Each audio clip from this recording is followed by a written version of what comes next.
In life, it's usually the ones that learn to develop consistency and not the most talented, fastest, and strongest ones that maximize their potential. Consistency sets people apart. It makes their life simpler, and it's actually the key to success. In business, I was always a plodder. I was not a high flyer.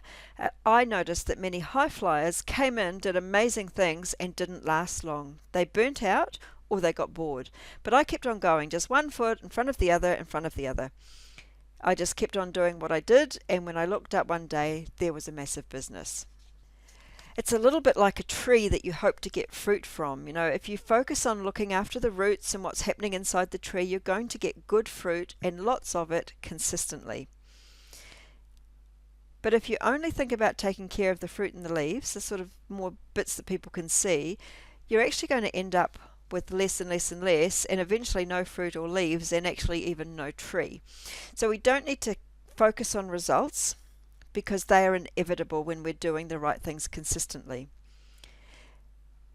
If the tree gets a whole lot of water only once a year, it's not going to survive, but if it gets a little bit often, it will thrive. So consistency really is very important.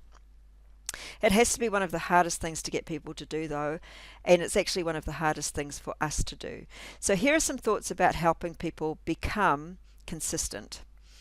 First of all, lead by example. You need to do it first. You can't make anyone do it, but you can show what happens if you do. You need to have first-hand knowledge of how easy it seems and how hard it is, and also how to overcome things. So this is really working on yourself, which is like looking after the roots in the trunk of the tree. Now, people need to understand that it doesn't mean they have to make massive changes. The Compound Effect is a book that I recommend completely. It's a fantastic book, and I encourage you to look it up and get a copy of it. You need to focus on small steps. The people that I know that have bought this book and put the things that it talks about into practice have had incredible results. It's important to focus on the small steps, and they need to be achievable. So it could be just talk to 2 people at every party, or do 10 parties every month. Do a newsletter every month. Mustn't be too big or too hard, just one thing at a time. Something that they can do, and then they can repeat, and then they can repeat again. So to know and not to do is not to know. People think they understand, but if they really want what they say they really want, they will use their understanding. They have to understand the concept, but if they then still aren't doing it, then there's a block somewhere. And we see this all the time with people who come to training and say, yes, I know all that stuff, but they're not actually doing it. It means they don't really know it, which is what makes coaching vital. As leaders, we get to help people change their lives, but most people need help, which is why as leaders, our focus is on people, not so much the products anymore. The products are awesome and we love them, but they're a given now. They do their own thing, and they're a vehicle for us as we help other people. So there must be a system, or we're going to keep on trying and getting nowhere. Trying harder isn't going to work. So if you say something like, I'll try harder to do the phone calls, it normally still doesn't result in any phone calls. So the system has to change, and the system that we use will be different for everyone, which is why coaching is important. We need to make sure that we're always linking in with people's goals, vision, and their why. And this is where coaching is again important. We also need to make sure that we monitor whatever we're doing. So in the book, The Compound Effect, the author talks about keeping track of what you're doing in a notebook. And you can do this online as well, or on your smartphone. But if you're not tracking it, it won't work.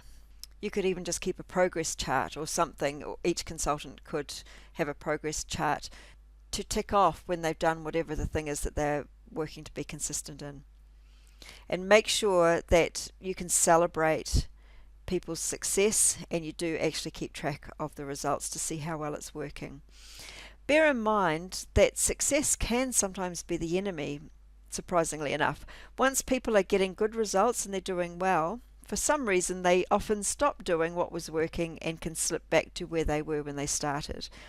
If people are aware that this could happen, it actually can help prevent it. So we want small steps continually, not a massive effort and then nothing for 3 months as they recover. So I'm talking about the consultants, but I'm also meaning ourselves as well.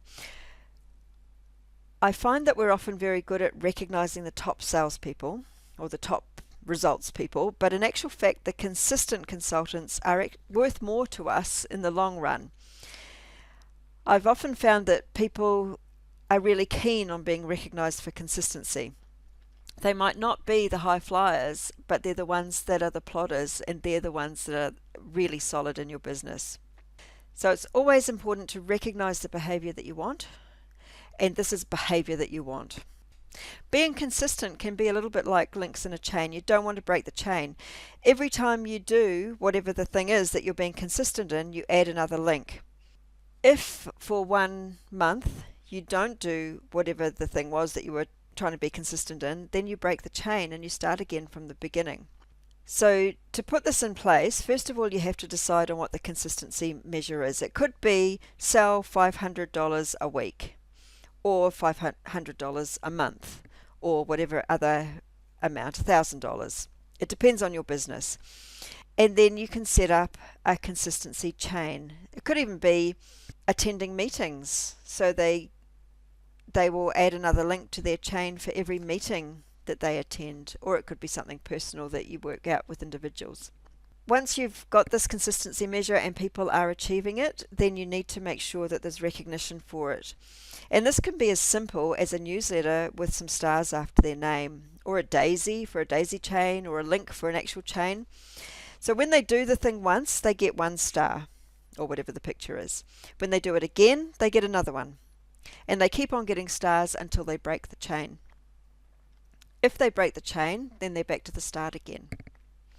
At the end of the year, you could have prizes for the people who managed to build the longest chain throughout the year, or for people who got a certain number of links in their chain and above.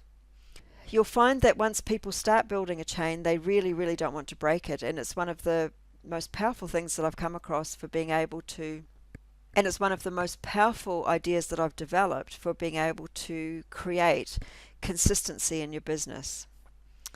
You could maybe have something special happen when people are consistency stars, maybe after they've done the consistency measure for 3 times or 5 times.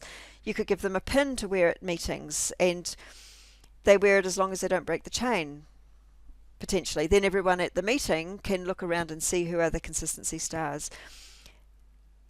Maybe you could have some pins there that as people arrive, you give them their consistency pin, and at the end of the meeting they give it back, so that then if they do break the chain, they don't wear the pin in the meeting. You'll have some other ideas as well, and I hope that you'll share any that you have, because this is something that's very powerful, and the more ideas that we can put into it, the better it's going to become for everybody. And something that works really well is incentives that are collectible for things that happen more than once, as we're talking about now. So these would be things like wine glasses or charm bracelets, something that you collect in a set, because we want people to keep doing the thing, and 1 wine glass isn't much use. Once you've got one, you need another one. So it's another way of making a chain. And you could have some sort of collectible incentive every time somebody's built a chain of a certain length, maybe 3 or 5, they get a gift, a wine glass. Then when they do that again, they get it again. So if they do end up breaking the chain at some point, they're going to be happy to start building it again, because they'll only have to build it for 3 links or 5 links before they get another incentive gift. Make sure that you use social media, your Facebook group, make things public, because that's one of the things that makes this even more powerful. If you only see your consultants once a month and that's the only time you talk about the chain, it's going to be difficult to get momentum going. You could have a weekly shout out, maybe a weekly newsletter that you put out just with the names of the people that are building the chain, and all you need to do then is edit the previous week's shout out or previous month's shout out if it's a monthly thing, and add stars to people's names if they're getting an extra link in their chain, Or if they've broken the chain, you just take their name off and you can send it out that way. But you'll find that people really wait for things like that to come out. You've got to keep the energy up and show people's success to other people. It's not just for them, it's for the others, so that the others can see that this is a possibility, that people are making long chains, and they could too. I really like this quote from Anthony Robbins. In essence, if we want to direct our lives, we must take control of our consistent actions. It's not what we do once in a while that shapes our lives, but what we do consistently. And I think this is something that's been missed out of party plan businesses for a really long time, is that focusing only on the high flyers. Of course, they're also important and we need them, but it means that we don't give enough recognition to the people who are consistent, because they are the ones that are actually going to be changing their lives, and they're in it for the long haul.